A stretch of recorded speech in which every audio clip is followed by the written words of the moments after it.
doing well this morning out here in these streets, but hey, I see you got things plenty good. of lighting in the vehicle. Yeah, we pulled over, so we're safe. Right? Don't need to do any mobile live videos. Yeah, no, that wouldn't be a good idea at all. Not at all, not at all. So thank you very much for having me on here and setting this all up, because I am always eager and excited to share information. And so, I think we were exchanging some text messages about self-employed borrowers and the misconceptions about, being able to borrow if you're self-employed. And, I think that's one of the main reasons why I'm in the broker channel. And we spoke about that many times before, the difference between borrowing from a bank and borrowing from a mortgage institution through a mortgage broker. And, not to toot my own horn as a mortgage broker or to say that's the only way to get a loan, but there's a vast comparison between borrowing from a bank and going to a mortgage broker. And in fact, mortgagebroker.com, findabroker.com. Anyone can use that website. It's findabroker.com. And what that does is there's a network of mortgage brokers on there and different lenders that will put mortgage brokers in that database. And so someone can find any mortgage broker close to them, find out what their specialties are, be it a VA loan or a conventional loan.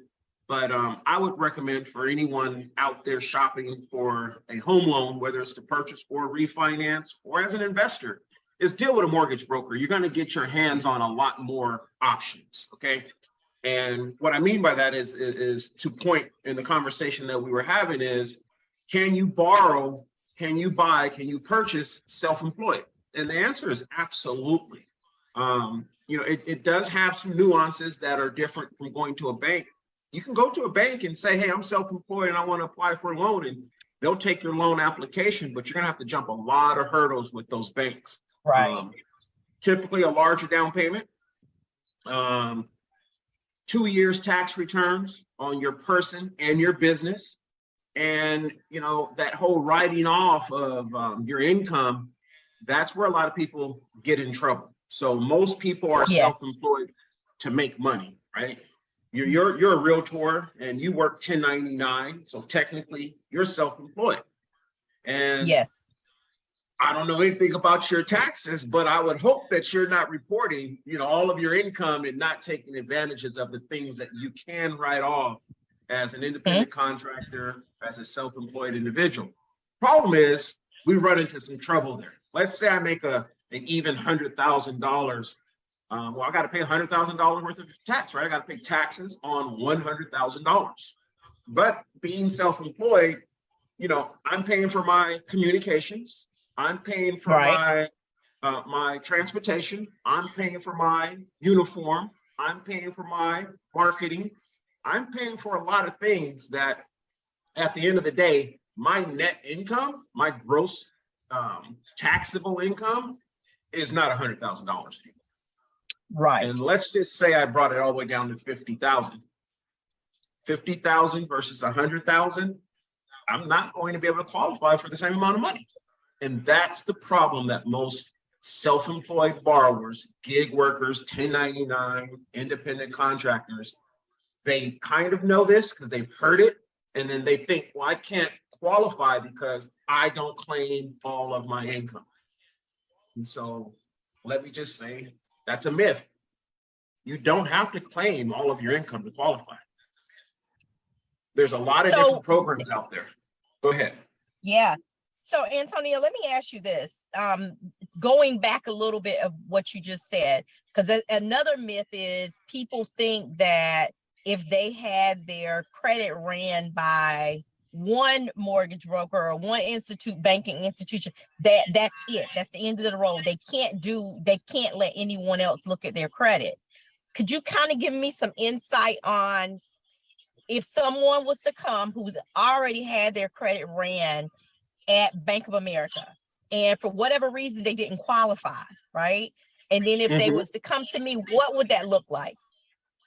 Well, people have to understand that there's a couple different things with credit, right? So inquiries have the least amount of impact on your credit score than anything. Let's start there. So if you make a late payment, that's a ding. If you open up too many credit cards in a short period of time, those are all dings. Close something down, that's a ding. High utilization means you got $10,000 credit limit and you've got it maxed out around 9,000, that's a ding. Having an inquiry for your mortgage, you cannot be penalized for that. What that essentially would do is tell someone, well, if you go out and look for a mortgage, it's one and you're done. You can only go to one place and you're gonna have to take what they can get you and you're not allowed to shop around. You know how many lawsuits that would cause? And so the mortgage industry, and I should go back to and say the FICO industry, Fair Isaac Company, they know that. And so in their scoring model, you're going to see very little change, if any, if you run that mortgage within 90 days of the last time you had your credit ran. Okay. So when you run your credit and you're looking for a mortgage, you're allowed to shop. You're allowed to shop with lenders. You're allowed to have your credit ran more than one time so that you can find the best rate possible. Now, with that, I would say you don't want to wind up going to a lot of different banks and having your credit ran and showing all these inquiries, because you will have to explain them. It's very easy. It's part of the mortgage process where you have to do a letter of explanation that says inquiry A, B, and C were because I was shopping for a mortgage, but there was no credit issued from A, B, and C. I went with lender D. Very simple to explain that. Even if you applied for a credit card during this process, you would have to say, hey, I did apply for a credit card, or I was looking for one, but I didn't get it, so there is no new credit. So those are the issues with having your credit ran. Now, would I advise someone to have their credit pulled at multiple places? I would not. I would not. What I would do is what's called a soft pull. Okay. Now, a soft pull is more of a snapshot of what your credit currently looks like. So it will allow a creditor to see all the bureaus that they're looking for. And in mortgages, you typically do a tri-merge report. Experian, TransUnion, Equifax all show up on one report so that we can compare that data.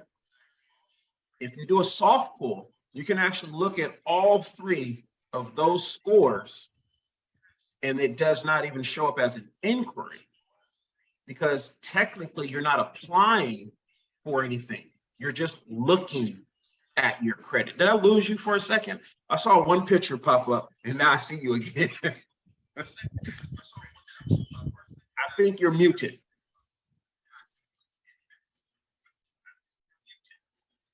I think you're muted there.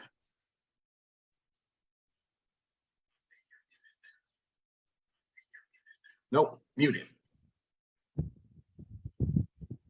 Mute. I can right. hear you now.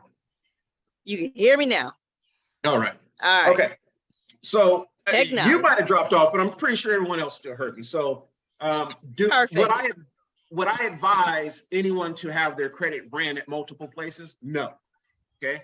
All right. Will it impact your credit score? If you do this within a 90-day period, it's not going to impact your score. Now, if you start shopping for a mortgage in January and you leave that process alone and you come back, let's say in April, and start that process again, that January inquiry will need to be explained. You just simply, it's a letter of explanation, says I ran my credit in January, looking for a home loan, didn't apply, or I didn't get under contract. There's no credit taken out. Here I am in, April. Now I'm moving forward. It's just an explanation.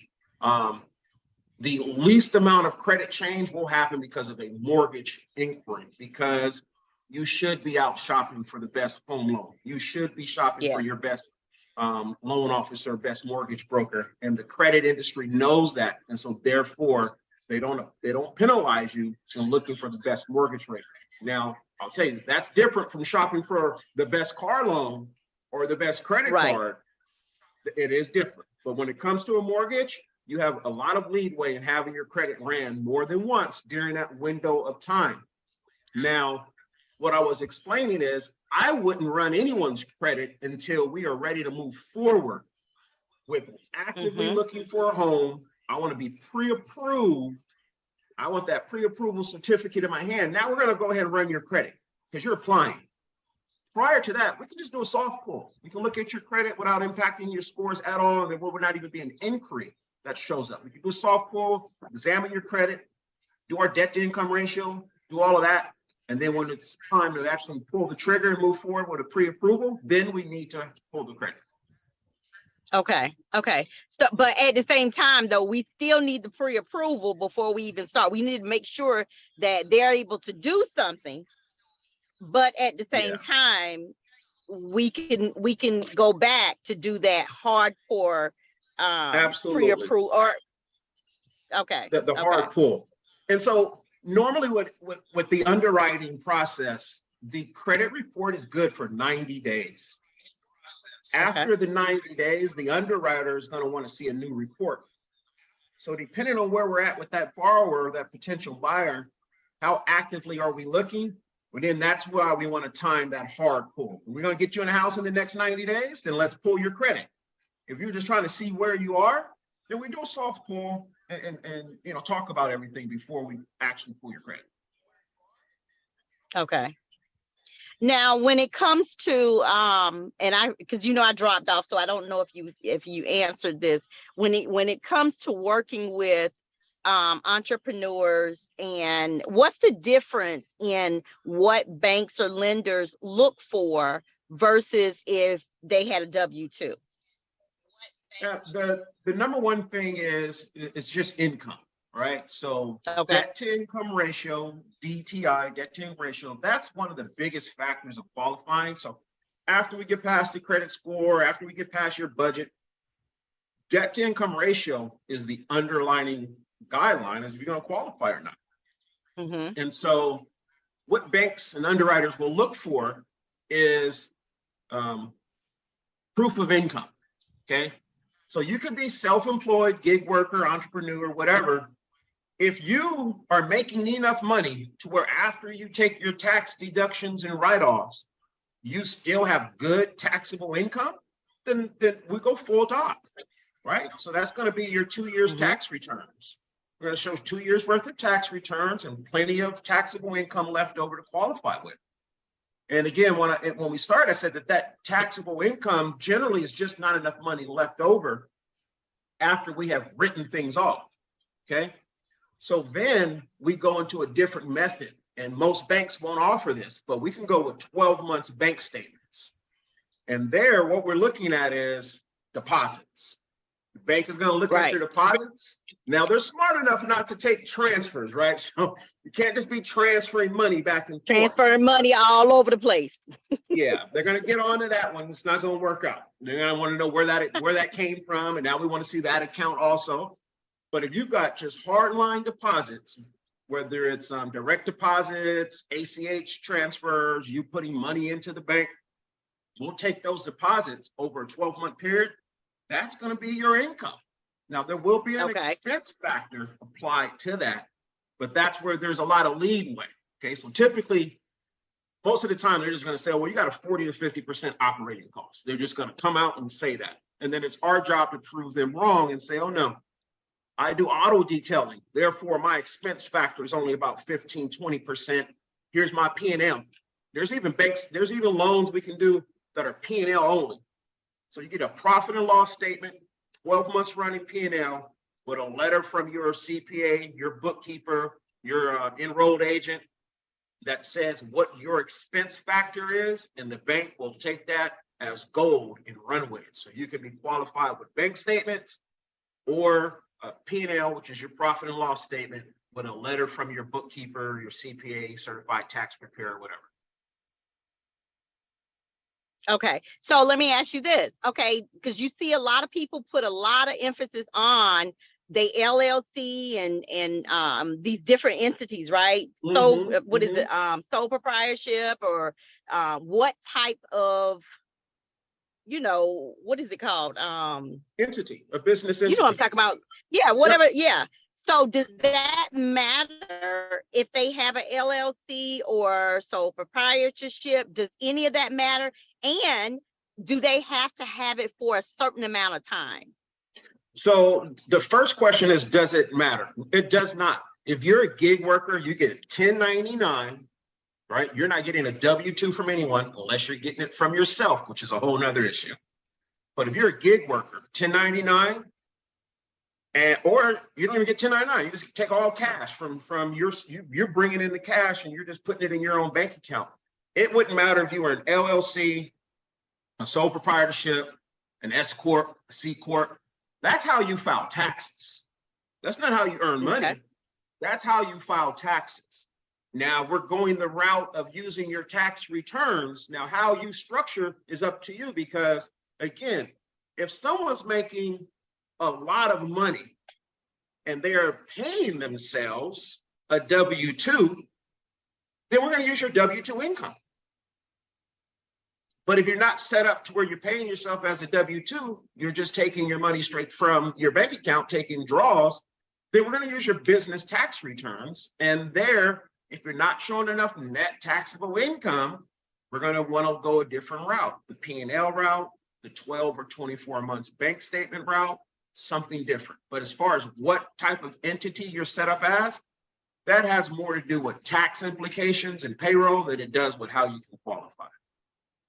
Now, you can't close in your LLC, and some people do have that question is, if I have an LLC, can I finance in my LLC? Yes, you can. There are certain ways to do that. Some banks that like to deal with investors, they prefer you be set up in an LLC. But you do have to understand there is some recourse. There's non-recourse loans. That's for experienced investors, high net worth people. Typically, there's a way to not have that report to your personal credit unless you go into default. If you default on it, then you'll see it show up on your personal credit. But we can actually finance it in an LLC where it does not show up on personal credit. You close in the LLC, that property is an asset of the LLC. Okay. Now, and I know we're talking about like entrepreneurs and everything, but we cannot get off this live without talking about interest rates, which we know for a fact that interest rates are not the highest that we've ever seen before. But I do hear now, a lot of people think that they want to wait to purchase a home because, the interest rates are a little bit higher than what we've seen in the last couple of years, right? Mm-hmm. What programs are out there right now that will help people qualify and be able to get into a home with the interest rates where they're at now? So the best thing going right now, Leah, is actually something called a temporary rate buy-down. It's very simple how it works. The mechanics of explaining it might confuse some people because they think option arm loan, they think deferred interest, they think something's going on the back, but there's not. So, right now, I think, I'm not a realtor, you can state to the facts here or not, but I think right now it's more of a buyer's market where you can probably get a little leverage out of some sellers by way of concessions, right? Yes. So yes, absolutely. Buyer walks in, wants this house and says, hey, seller, can we get $10,000 credit towards my closing costs? As a broker, as your lender, what you want to do is itemize that $10,000 to buy down your rate. And we're not talking about rate buy down. There's discount points. We're not talking about discount points. We're talking about that $10,000 essentially gets placed over in a little hedge fund. And each month, when the borrower makes their mortgage payment, they don't want to be paying 5%, 6%. They want to pay 3%. So the difference between that money at 3% and your rate at 6%, that money is set aside at closing, and it just funnels over to make up the difference. It's nothing that anybody needs to do any accounting for, meaning the seller, the buyer. You don't handle this money. It's done in closing. So temporary rate buy down, the best one going is a 3-2-1. And what that means is in the first year, your rate is going to be 3% less than the note rate. So if your note rate Okay. is 6%, your payment for the first 12 months will be at 3%. The next 12 months, you're going to be at 4%. Year 3, you're going to be at 5%. And then when you get to year 4, you're at your regular term, you're at 6%. And I'll just be honest, no one's going to stay in that loan that long anyways. They're going to rate for rates to be lower than 6 and refinance anyways. Right. So temporary rate buy down will get you the payment relief that you need to take that jump into be a homeowner. 6% is not the best rate if you look at the last 5 years. But if you look at the past 15 years, if you look at the past 20 years, 6% is sweet. Let's go. Yeah. Like 6%, if you were to tell my folks, probably even your folks, when they first bought a home, 6%, they jump on it in a heartbeat, because when I bought my first house, I was at 8.99 the first time I bought a house, I had an 8.99% rate. I even had a first and a second. I bought a house and I had a first trust deed that was at like 6.9 or 6 something, and a second at 8.99%. 6% is not the prettiest rate if you're narrow, if your view is very narrow. Here's what I tell people. Can you afford the payment? What can you afford? That's the number one question, which goes back to what you said anyways about having that pre-approval before you get out here looking at homes. Worst thing you want to do is fall in love with a house and then do anything necessary to get the house. Why don't we have a couple conversations, see what's comfortable, what you can bring to the table to help close, what we have to do to structure your deal. But the number one question I ask my borrowers, what's a comfortable payment? Where are you trying to be? And then I will tell you. Let's start there. Let's start there. If $3,000 a month is comfortable, I can tell you what that equals in a mortgage payment. And then we can move on from that point in time. So absolutely. The temporary rate buy down is the biggest thing going. And also I would just look at different loan options. So sometimes coming in with 1% more money will change your interest rate. It's just because that's how the lenders do business. They sell rates. Banks, investors, they sell rates. It's just like the stock market. And so if they oversell a particular rate at a loan to value, then they'll open up less rates over here at a different loan to value. So all of a sudden, 10% down versus 10.1% down could actually make a difference. 11% down instead of 10, make a difference. So I would just really get creative with down payment, loan to value, temporary rate buy down, and what loan programs are out there. I know people are scared of the word FHA.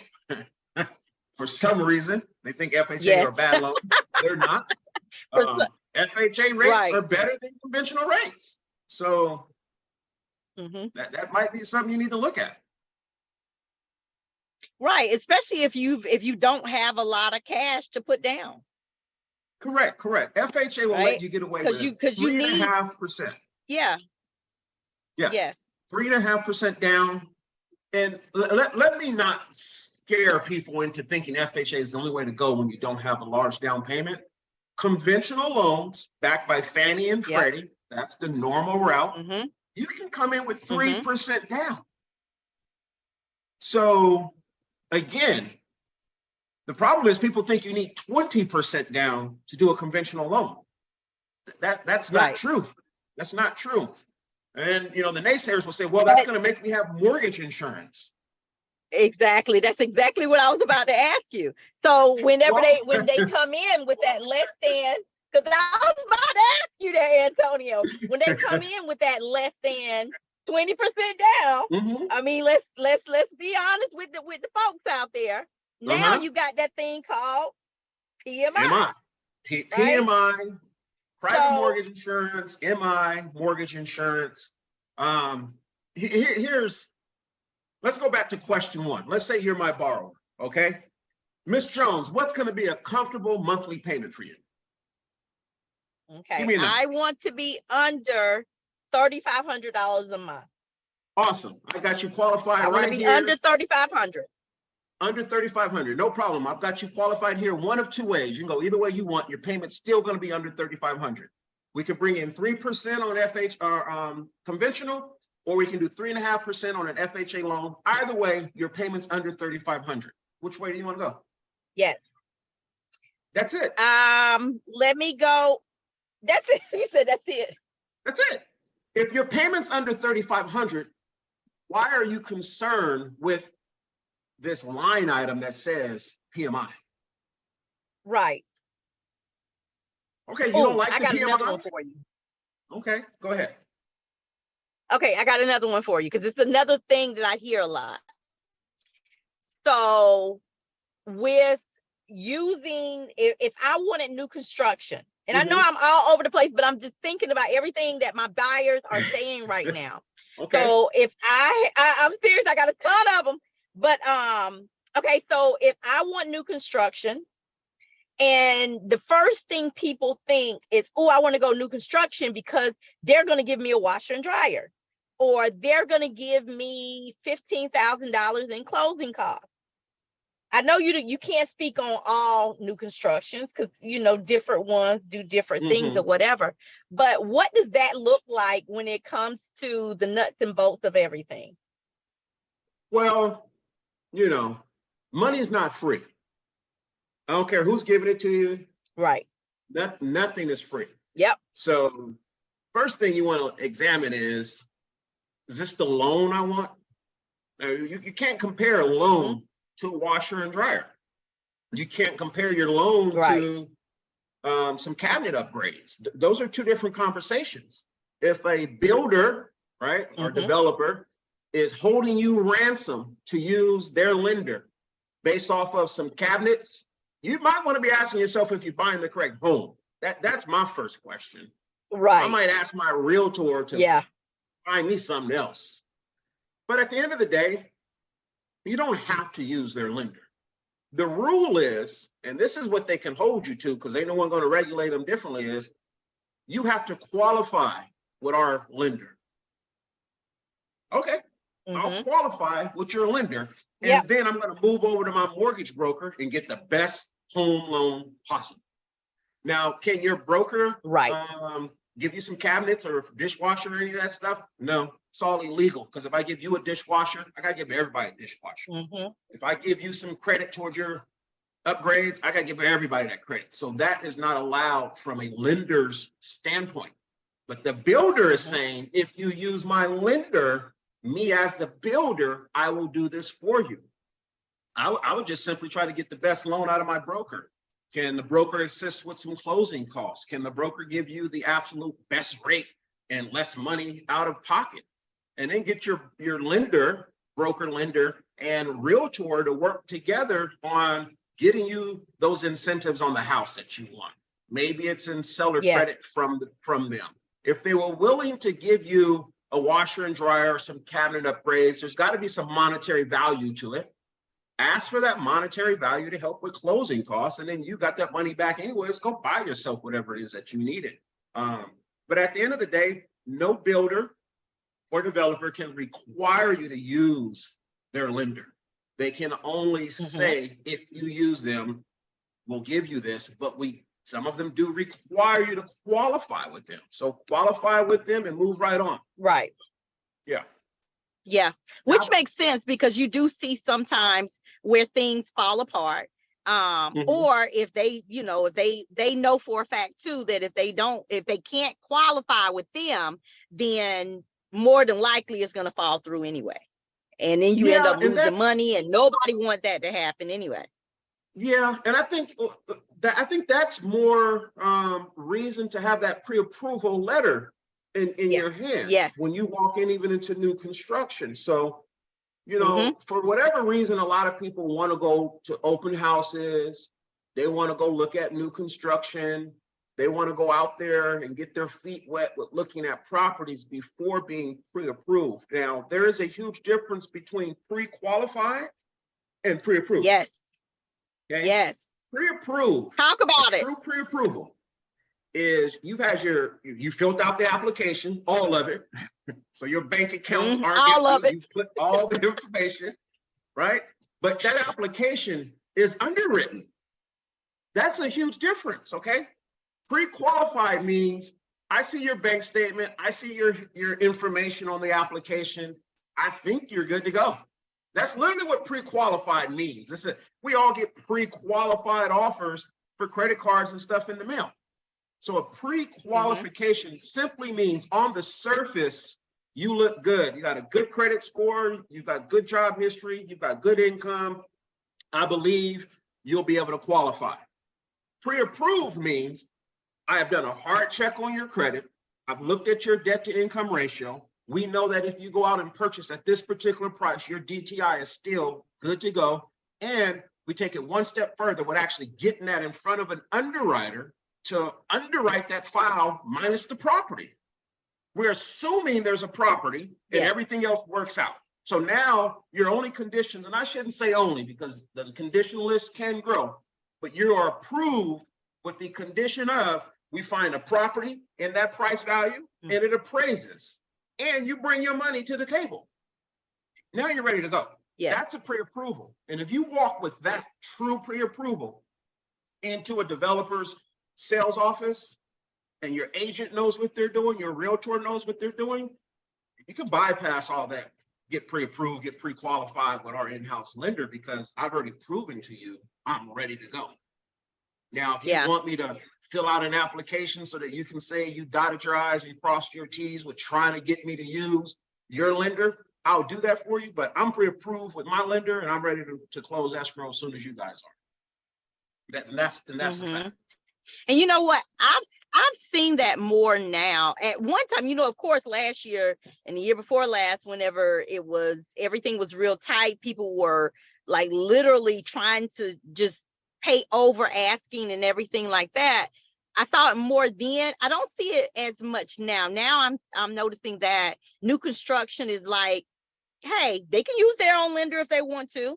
They don't have to use our lender, but I think people were so shell-shocked with it last year and the year before, and they didn't know that, you know what, you might want to shop your rate a little bit to make sure you're getting the best terms and everything of that mortgage. Absolutely. And so, for what it's worth, in-house lenders at these builders and developments, they're banks, they're not brokers.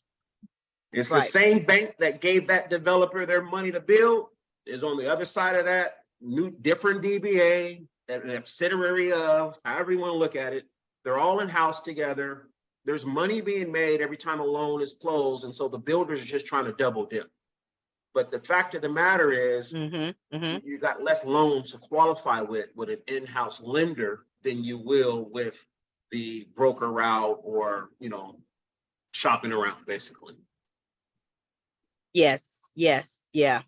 About the same thing as when people walk on to new construction, but that's a whole nother conversation. When they walk on to new construction thinking that they don't need an agent to represent them, not knowing that the the on-site agent, as fabulous as they are, because I love some of them, but they're to represent the builder, not to have your best interest at hand. They work for the builder. So yeah, absolutely. It is what it is. They work for the builder. You know, I think it even goes to say the same when, you know, every agent's different, right? So you have buyer agents who really like buyers. You have listing agents who really like selling properties, don't even really want to deal with buyers. They pass them on to coworkers and things of that nature. Well, if you walk into a house and you haven't been working with an agent to help you buy, and all of a sudden you just want to contact that agent on that for sale sign, you should look at how many buyers that agent has worked with, because if they're not used to working with buyers, then they're probably not used to having the buyer's interests at heart. They're really there to get their property sold. And that's not to say every agent will not do you well, because some of those agents list and sell or list and work with buyers. And so I would just do a little bit of due diligence and say, well, how many buyers have you worked with? Otherwise, you know, step one, a lot of people don't want to hear this, but it is what it is. Step one is to get pre-approved. That's step one. You have to work with a loan officer before you work with an agent. And that's not You know just what to though? You know what, Antonia, I'm gonna tell you why I don't believe that. This is the reason why I don't agree with working with a mortgage broker or a financial institution first. Because a lot of times what I've noticed is sometimes people will go out and they will start working with a mortgage broker or a loan officer or a bank or whatever, and they get denied, and then they just stop the process, right? Whereas if you get with an agent first that work with these different, like I work with you, I know for a fact if I ask them, hey, what is your credit score, and they say anything other than a 500 or a 450, I already know that I could call you up. And even if they're at a 525 or a 550 right now, I could call you up and I could say, hey, Antonio, this person been on their job for 5 years. They've been on their job for 2 years. They had a couple little hiccups. Can you take a look at their credit to see what they need to do? But if they just hop out there, and then they go, for a fact they're going to get denied, but they have no roadmap on what they need to do to get pre-approved. I think that's a big issue too. You know what? I cannot disagree with that. I think that at the end of the day, the better way to make that statement is don't go out looking at homes before you've talked with a lender. Absolutely. Now that I agree with. Yeah. So because you can go out, yes. Go ahead. I was just going to say. No, I mean, I'm just saying. I've seen people where they go out and they'll look at properties that's 600,000, right? They're over here at new construction. They're looking at these properties. They're going back and forth. They've picked out their furniture. They're like ready to go. When really and truly, they don't qualify for it. Like, it's like, okay, do you know what that payment looked like? Even when times, even whenever the interest rates were a little bit lower, it was like, okay, but you only qualify for 400, or you might only qualify for 500. They're not going to give you $100,000 discount on a home like that. That's not going to happen, right? No. So if they do, you don't want to move in. No, I agree. You most definitely, absolutely, it might fall in as soon as you walk in the door. Yeah. So the pre-approval process definitely is one of those things that people think they can do later. It's just not well advised. I've seen people do everything necessary to get a home that they shouldn't be in. And it's simply because they put the cart before the horse and didn't take the moment to look at the finances, understand what debt to income ratio is, talk about what the comfortable monthly number looks like. And one thing, Leah, is when you talk about affordability, again, you said 3,500 was going to be your comfort number, right? Well, the first thing I would ask you is, let's say you didn't own a home and you were renting and you said, well, I'm ready to go. I'm paying 3,500 anyways. I might as well pay it on a house. I agree. Renter mentality, $3,500 income is different from mortgage mentality, $3,500.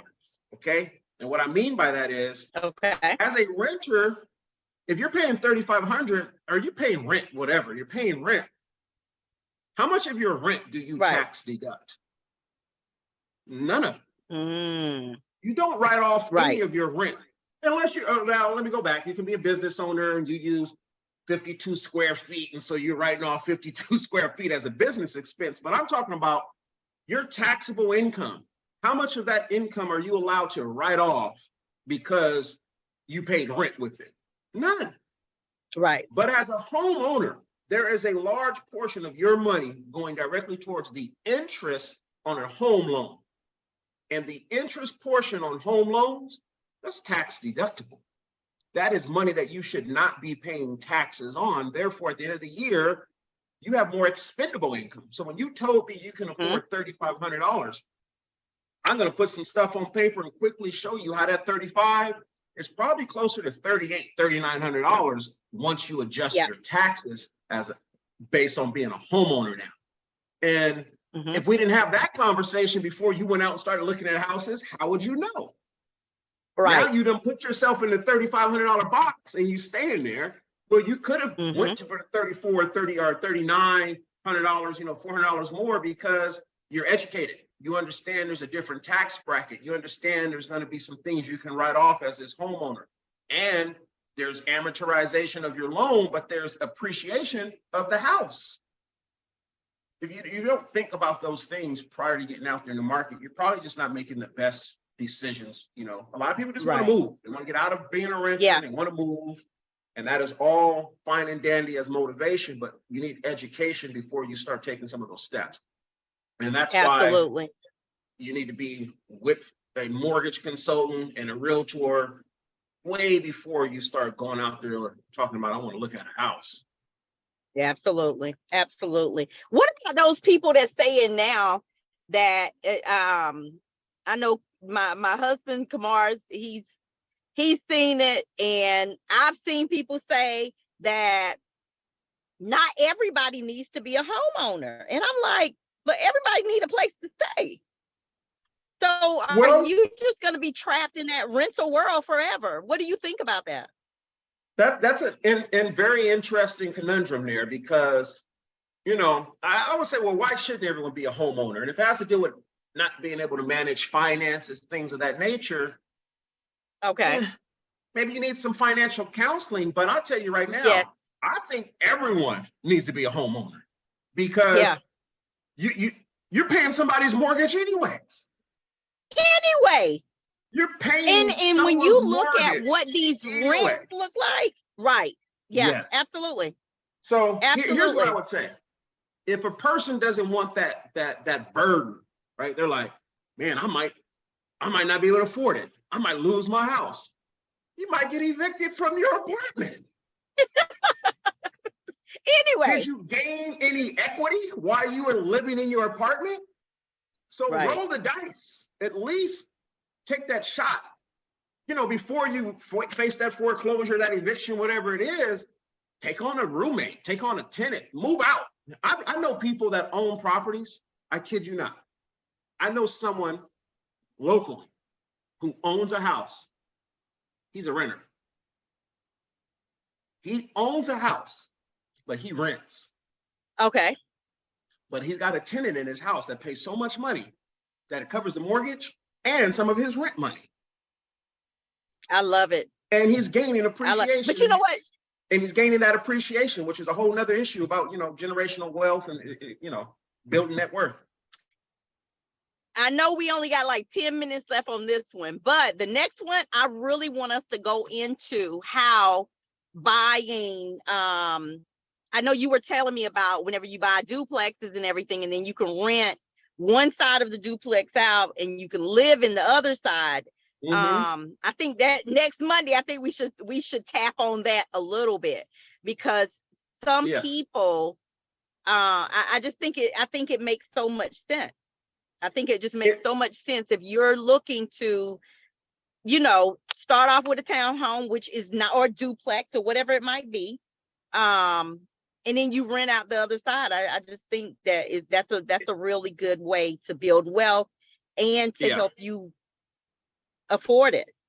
Yeah, I was just that part right there. So not only do I think it's a smart move, but sometimes it's the only way that you'll qualify right now. Yep.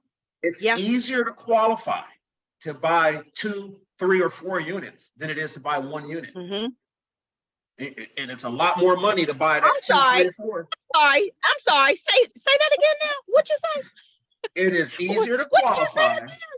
It's absolutely easier to qualify by multiple units than it is one single family dwelling, because you're allowed to use that income from units 2, 3, and 4 as income to help you qualify for the loan. Yes. It just puts Yes. you in a way better position in the long run also. So yeah, we'll dive into that next week and break it down a little bit further. You know, you could, man, you got me going now. You can buy a strip mall and qualify a lot sooner and easier than buying a house by yourself, because that Yeah. strip mall pays for itself. And so that qualifying on that debt to income ratio thing is eliminated. It's called debt servicing. Now it's like, will the building pay for itself? Yes, it will. Then all we need is the down payment and we're in. And now you're an investor before you're even a homeowner. Yes. Yeah, Yes. maybe people don't need to own homes. They need to be investors first, but they definitely There need to you make a go. move. Yeah. They need to make a move. Antonia, I just thank you so much. You know, one thing about we love to educate people. We need to change the mindset of not only Black Americans, but Americans, period. But in our culture, Yes. we have the lowest amount of homeowners. And I'm glad that we're gonna change that. We're gonna change that. So We are. which we want to work with everybody, Yes. but we're gonna change that by educating people on how to own homes. The Federal Housing Administration. So how would they get in contact with you? Easiest way to get in touch would be. I'm sorry, go ahead and say what you were saying. This is just speaking towards education and, leveling the playing field. All right. The Federal Housing Administration has actually been making all types of changes, whether you like the current administration or not. When it comes to regulating housing, there's all types of changes that have been put in place to level the playing field. First-time buyers. Yes. It's never been better, aside from sticker shock of rates, what rates look like. Again, it's about affordability, not the interest rate. But as a first-time buyer, it has never been easier to qualify right now, because those rates are cheaper for first-time buyers than they are for repeat buyers. Rates are cheaper for someone looking to borrow 95, 96% of the money than it is for someone only looking to borrow 60 to 70% of that money. Because in the government's eyes, if you only need 60 or 70%, you must be doing well for yourself. You can afford to pay a premium on getting your loan. But for first-time buyers needing to borrow a lot more money, it's easier and it's less expensive. And this is the first time in history that it's been like that. I love it. I love it. But the best way to get in touch with me is just everything's Antonio Skeeters, Instagram, Facebook. My phone number is 805-946-4045. I'm in California a lot. I'm in Georgia a lot, but I can lend money in all 50 states. Yes. 49 states and the District of Columbia. But yeah, I can lend money anywhere. It doesn't matter. There's a property there. We can finance on it. And Antonio Skeeters is the easiest way to get a hold of me. And always willing to have a conversation, even if you're weeks, months, or a year away from buying. You need a roadmap. Absolutely. And the best place to get that roadmap is after with a conversation. Absolutely. Well, Antonio, I so appreciate you. Look, we're doing this every Monday at noon for 1 hour. And hopefully if anybody have any questions or concerns or anything, they'll drop some questions down in the chat box. I don't know how this thing works. We're on Zoom, but it's on live on Facebook. So I don't know how it works, but however, any questions that someone might have, you can inbox me, you can inbox Antonio, and let's go out there and try to find some homes. Let's change the generation of being a homeowner. So I'm excited. Absolutely. I appreciate you. All right, now. Have a great day. I'll see you next Monday. All right, see you Monday. Talk to you later. Bye-bye. All right, bye-bye.